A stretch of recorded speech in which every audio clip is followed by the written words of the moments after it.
So I wake up Monday morning and boom, Santa James himself has graced us with not one, not two, but three effective spoiler articles in the form of the Blitz Precon breakdowns. So there's a huge amount to unpack with all this, not just the contents themselves, of course, the new cards, but also how each hero, at least at a fundamental level, is meant to be played. A huge shout out to our channel members for supporting what we do here. If you want to get involved with the channel and the Dice Commando community, please consider joining as a channel member. Remember, these videos are only possible with your support. You can show that support with a like, a subscribe, and by leaving us a comment and sharing your feedback. Community first, and go Commando. Hey there, my flesh and blood friends. Welcome back to Dice Commando and Go Again, a fabulous cast. And I'll just be honest, I'm playing catch up here, right? So as I mentioned, I woke up Monday morning, and let's just be honest. There's probably a good number of fab players who didn't get a whole bunch of work done Monday. Unfortunately, Monday's like my most important day of the week. So I was not able to look at most of this stuff until late last night, and then again have a job. So here we are Tuesday evening, and we're finally diving into this. Now, what I really struggled with today was how to approach this. Do I do 3 different videos and break it all down? And basically, I figured instead of just spamming you all, because at this point we're 36 plus hours in, you all can read. I respect that. What I really just wanted to do was talk about what I thought was the coolest stuff. Now, there's a couple fun things we're going to do as we shift from each hero. I'm going to at least do my best to change backgrounds. See what I did there? We can do it again. So we will go back to the probably the one that the kids like the most. And probably not kids, right? That the guys like them. Anyway, let's move into this because there's quite a bit to talk about. And unfortunately, with the overlay, you're probably actually not going to end up seeing the stuff that much. So that would be Enigma now, wouldn't it? So let's talk new first. Now, I personally am most excited from a hero standpoint. I'm personally most excited about Zen. I really like the tiger thing. The Kakara looks awesome. Don't worry, we'll get there. But all of these stealth cards, oh my god, right? So that's really where I want to start here. So this article again is actually, tell you what I'll do. I'll there's a mental note to myself more than anything. I'll link the articles below just in case you hadn't found them, because again, I'm not going to read an article to you. That's not really the point. But what this does is it kind of really breaks down what she does. So let's look at Slither here. Okay, so this is an ephemeral, meaning, no matter where it is, it gets destroyed at the end of the turn. Okay, if you play it, well, I mean, it's an attack reaction that gives a target attack action card go again. So it's kind of like she can be, I mean, it doesn't have to have stealth or anything, right? But there's a little bit of Arachne ASC vibes here. But functionally, what she's doing is she's trying to just kind of stab you out and kind of outlast the game and get stuff in your banish zone and then really go ham. What's very interesting about her is, Oates, I'll give you a shout out. He was really worried about her. And by worried, he's like really excited about her in Commoner. I do agree there can really be some things there. So there's a lot of really interesting stuff going on here, right? So in this case, the Fang Strike is also an ephemeral attack reaction. Target attack action card gets a +1. Well, that's cool. It's like your own little lunging press of sorts, right? And then one of the new stealth cards, Desire of the Flesh. When this hits a hero, banish the top card of their deck, and whenever it banishes an attack action card, gain a health. So this is a very consistent thing with her.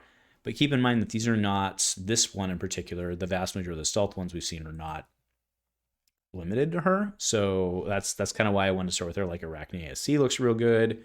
There's some implications here, potentially at least, for Uzri and all that. Okay. They do talk a bit about the Transcending. You can read that. In terms of the arm, they kind of go through her loadout as well as the Beckoning Mistblade. Yes, this card was in fact, we've seen this, but we largely suspected it to be true. It's been confirmed now. Might have been confirmed before, but either way. Okay, so now let's go into how to win with new.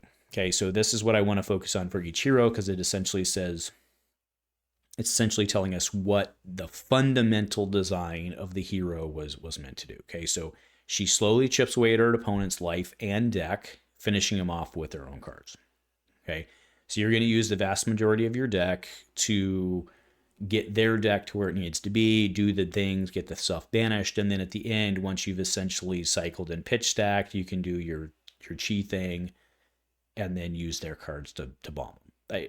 That is my understanding, at least, of the fundamental concept of this.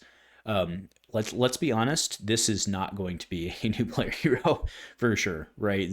I really don't think, from what we're seeing, not only just with the concept but also the cards, this is not going to be a new player friendly thing. I don't believe. And we had questions, at least from like the US products, why the 3 Precons are being sold as a bundle. Maybe that's why. Maybe they really just don't want someone trying to pick this up and figure it out and being like, no, game way too hard, right? It's a hard game as it is, and then this seems pretty hard with that. Well, that's fun when I'm trying to go all the way straight through. Right now, we also saw Double Trouble. If you've played or activated 2 or more attack reactions, this link, it gets +2, and when it hits a hero, banish the top 2 cards of their deck.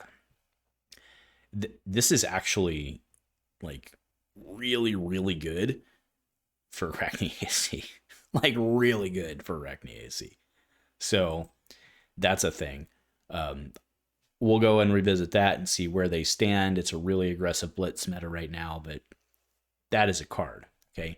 Then we have another ephemeral here. Target assassin or mystic attack action gets +3. That's for 1. Okay. This is not, did I say ephemeral? That's not what I meant. Sorry. It's mystic because it's got the border. Sorry. I may have said it ephemeral. It's not what I meant. But if you pitched a blue card, create a Fang Strike, right? And then that goes back to the thing. Okay. Venomous Bite seems pretty good. Seems like really good because it's assassin or mystic. Seems really good. And then Deep Blue Sea, which we've seen. Okay, so let's head on over to the Blitz Precon deck. Okay, so again, we're not going to go through every single card, but we see Art of Desired Body. So Stealth, this is a rare. Okay, when this hits a hero, banish the top of their deck. Whenever this hero banishes a red card, draw a card. Draw a card and gain 1. Whoa.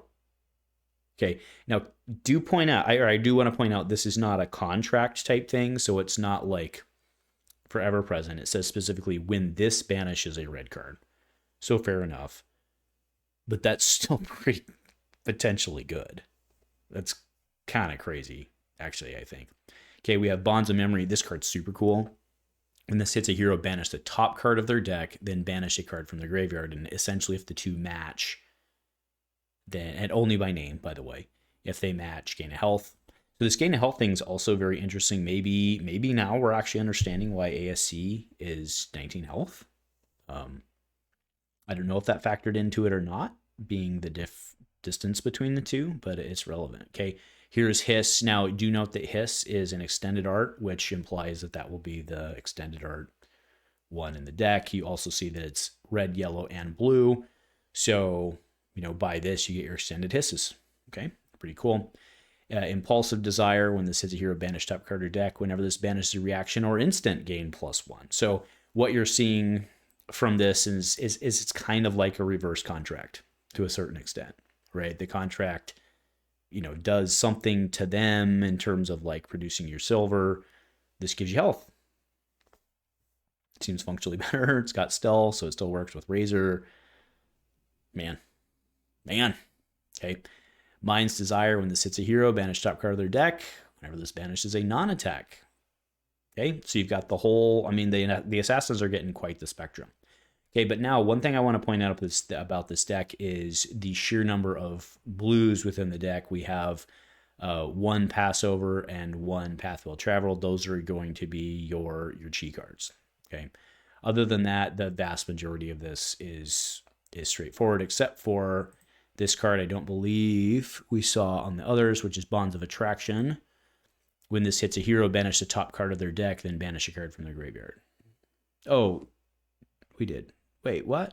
Oh, okay. So, sorry, I had to take a break there. Bonds of Attraction and Bonds of Memory appear to be the same card. Banish top card of their deck and banish a card from their graveyard. When a banished card is banished, take another card with the same color. Oh, color. Got it. My bad. Sorry, folks. Color on attraction. Okay, that's actually better. It's actually better. Okay, anyway, let's go ahead and move on. Now I'll go do, we'll shut this down and we'll go change over because that's how we roll here in the Shire. Okay, let's go over to Zen. That's right. I am actually really, really, really pumped about Zen. Okay. All right. So here we have Zen, right? Obviously, I like the art. Aggressive hero who likes to play lots of attacks with go again in a single turn. Well, gee, I mean, he's a ninja. Okay. So we got Crouching Tiger. We've got some reprints here, which make a lot of sense. And then we've got one of our first ones. So Companion of the Claw, a 2/4. And when it pitched, if you've pitched a blue this turn, create a Crouching Tiger in your hand. I don't super like this card because, you know, well, I mean, let's just get down to the Kakara. I think the Kakara is really good. So here's his weapon. Okay. Once per turn for 2, attack, go again. And when it attacks the next Crouching Tiger you play, gets +1. Now, this itself does not create a Crouching Tiger. It just gives the next Crouching Tiger +1. But effectively, well, I mean, not effectively, but in many ways, this is 2 for 2 and 1. Sure, you have to have something else to go with it, right? So I'm getting some Fi vibes from him in terms of, right? So, and what I mean by that is Fi had, you know, the Phoenix Flame stab where he could just kind of do that. And I'm kind of getting a little bit of like Fi pattern vibes from Zen. So we'll have to see, with obviously some like chi craziness. So we'll have to see how that whole thing pans out, right? I mean, it is relevant here, right? That the chi allows you to create a Crouching Tiger and tutor, right? So that's relevant. Obviously, in the starter deck or the sides to the Precon deck, you only have a couple of ways to do that, which probably makes sense. But in constructed, seems like a thing. Okay, so that Kakara is pretty good. Now, we do have Harmony of the Past, which is a 1 for 3 when it attacks. If you've pitched a blue, create a Crouching Tiger. Right. So this one seems fundamentally better. We've got a common here. There's going to be some impact in commoner, I think. All right. So let's go ahead and go on over to the deck. Right. So there's, you know, I find this cloaked stuff to be a little weird. I don't really want to go into that. One that I do find cool is this Mask of Wizened Whiskers. So when this defends, put a card with combo from your graveyard on the bottom of your deck. So it's Blade Break, but it's Blade Break trigger. I mean, that actually seems on bottom of your deck, sure, but actually seems okay, right? Considering he can tutor. So, you know, you've got, was it the big chi that comes, Chi Unleashed, right? So Chi Unleashed could just like, you know, recycle that one because I mean, this card seems really good and somebody who can consistently create tigers. To me, it is again a 2 though with the Kakara, but I like the fact that he seems pretty decent in fact in the draft. Like he might be like the 50% hero. We'll end up seeing. All right, we do have Biting Breeze. So again, this is the EA. So you know this is the one that you'll get in the Precon as an EA. I mean, when this hits, so it's a 0/3. When this hits, create a Crouching Tiger and you banish someone you play at this turn. So what we've already seen are functionally 2 arcs of cards. One of it's derated, right? It's kind of on rate 0/3, where if it hits, you create a tiger. And then we've seen the derated 1 for 3, where if you've satisfied a condition, you create 1. Okay. So, you know, you have, so Companion of the Claw is the 2 on that. What was it? And then Flex Claw. So Harmony of the Hunt is the derated 1/3, but if you've satisfied a condition, then you get to do it. Now, Harmony of the Hunt seems really good because the Kakara itself, right, is a 2, right? So you have the 2, then Harmony of the Hunt, and then you can come in with at least a +1, assuming you haven't done some other tricks. So that seems very doable in either a commoner or I shouldn't see folks in commoner like a limited type format. Seems very doable. Okay, one I think is cool. So Tiger Form Incantation. The next Crouching Tiger you play gets +X. And if you've pitched a blue card, create a Crouching Tiger in your hand. So, right, you see the pattern here. This Kakara into this or vice versa, pitching a blue, you get the 2 attack, and then that tiger would come in for 4 in that case, right? And that's a 3-card hand, one of which is perm. No, sorry. 2-card hand. My apologies. 2-card hand. I was counting the tiger. 2-card hand, only one of which is permanent. So, I mean, that's okay, right? And then we have Untamed here, so it's a 1/4. When it attacks, the next crouching tiger you play gets +1, doesn't create a tiger. So you've got, many, I mean, so many iterations on this, okay? But if you look at this, you've got a full arc of a lot of these. And then as far as the cheese, again, you have a number of, actually this one, he has 4 cheese. So that's interesting, right? 4 cheese. Because you're going to have to create tigers to make him work and get stuff out of it. But again, the Kakara being able to come in for 2, I mean, in of itself seems pretty good in a limited format. All right, last, let's head over to Enigma. So this is, I'll be honest, this is the hero I'm looking forward to the least, not in a malicious way, but I do have to say I'm not super excited about yet another board spam hero being in the game. Clearly, it's becoming clear that is Illusionist class identity, right? Is board spam or whatever you want to call it, board state building, whatever it may be. That I thought it was kind of like the Phantasm thing, but it's clearly developed into board spam. So it is what it is. It's not my cup of tea. I would, but there's a lot of people super excited about it and feats and all the jokes you can throw. But again, those are the folks who keep tricking out their decks. So cheers. And if you're excited about Enigma, let me know below. You can totally be excited about your Enigma. Okay. So going over to the article here, we see Enigma is a very complex deck that will likely take some time to learn and understand. That is terrifying, considering that, it looks to me like new is not going to be super, and again, not from a established player thing, but like it totally makes sense, I think, why everything's being sold together. This is not a new player set, right? We're taking complexity to the next level here. Okay, now a card I was super excited to see, and I'm not alone in this, was the weapon. So Cosmos, Scroll of Ancestral Tapestry. During your turn, auras you control with ward are weapons with base attack equal to their ward, and once per turn action for 1 attack. And your auras with 1 or more counters get go again. So as soon as this came out and people saw it for the first time, do you know what started going to the moon? Like Shivers of Silver, whatever the heck the Illusionist one is, when it sits on the board and stuff gets destroyed, it gets +1. And itself has Phantasm, which, is not great for it, but gets pretty big. Stuff like that's probably going to the moon right now, so good for them. We do have Waxing Spectre, so if you've pitched a blue card this turn, it enters the arena with +1 counter. So you pitch a blue into it, ward 3 as a counter, and then it's essentially coming in for 4 go again. That's scary, right? Absolutely scary. Okay, and it is an instant, by the way. So you just do it and you come for 4 goes. It's pretty good. It's pretty good, right? Build that board state. So how to win with Enigma: build a massive army of auras to overwhelm the opponent is a surefire way to win, but it's incredibly difficult to do so when you're facing multiple small attacks. So what do we have? We have a triangle, right? 3 heroes. Makes sense. Okay. And again, as I kind of implied earlier, I think Zan will end up being like your 50% hero. So it's going to be very interesting to see how Enigma figures out her place in, maybe not draft as much, because people probably have a strategy on that. But, I would think on opening weekend, which we're headed to very shortly in Japan, I would say 50% of the field probably looks like it'll be Zen. Maybe not. We will see. Right, and then we have Waning Vengeance again. So this is an instant aura. When it leaves the arena, if you've pitched a blue card, create a Spectral Shield token. So it's backfilled in some instances, but again, comes in as an instant with ward 3, no counter on it, but you can swing. Okay.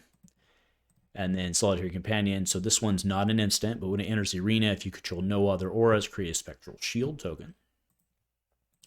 And then Spectral Manifestations for 2. This is an action. Create a token. Then if you control no other auras, put 3 +1 counters on it. Go again. And then that would be able to do its thing. Okay, remember it costs you 1 to do it. Actually, let's confirm that I said that correctly. I do believe it's 1.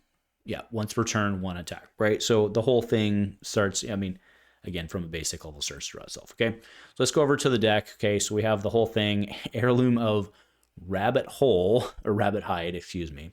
That's kind of funny. So it itself has ward, but it doesn't do its thing. While this is equipped face down, if you have exactly one, turn it face up, and then it has ward forward, which that's kind of weird, right? And Zen has one like that too, where it's, you know, got 3 defense and stuff, but it's a little weird. It's a little weird. It's also weird that in the Precon you know exactly what they are, but that's, you know, it's not a problem. Okay, so looking into this deck, the first thing that should jump out you with no real surprise is just a bajillion blue pitches, which makes sense. If you go and you look at the EAs, right, it's Waning Vengeance, okay, is the one again, which is, it's the instant you can come in and essentially swing, okay, but it doesn't have go again, okay, unless you can somehow get counters or do your thing, it'll come down, swing, okay. Then it's there with a ward 3, which is effectively a 3 block, so very interesting. You know, the rest of it, 1, 2, 3, 4 chi in this case. So, all right. Well, I don't need to spend, I don't know how long we've been here, almost a half hour at this point. So I get it. It's time to move on. Let's go ahead and go back just for S's and G's. We'll go back to new. My takeaway from what we've seen today, and to be clear, we are headed into spoiler weekend with new. My spoiler is actually coming out on the 11th. It'll be coming out at 4 a.m. Pacific Standard Time on Saturday on the 11th. So look forward to that. It is a pretty spicy card. It's no secret that it's a new card because it was in their thing. So I can feel comfortable saying that it's definitely an assassin card. And it's, you know, everybody says stuff spicy, but I think it's spicy. So look forward to that. But it's going to be very, am I as excited for new as I am for how this is going to fall out? There's some really interesting stuff going on here with potential for Uzuri. Arachne ASC's potentially got some stuff. And new herself looks tricky. So we'll see how that all plays out. So anyway, let me know below what you're thinking, what you're looking forward to. Hopefully this was the right way to do this, doing a longer, deeper dive episode versus a bunch of hits. There's a lot to unpack here, and again, we've all got work to do and get to it. So again, let me know below what you're looking forward to, what I missed, what I got wrong, probably a whole bunch of it. Thanks for your feedback. If nothing else, my friends. Go Commando.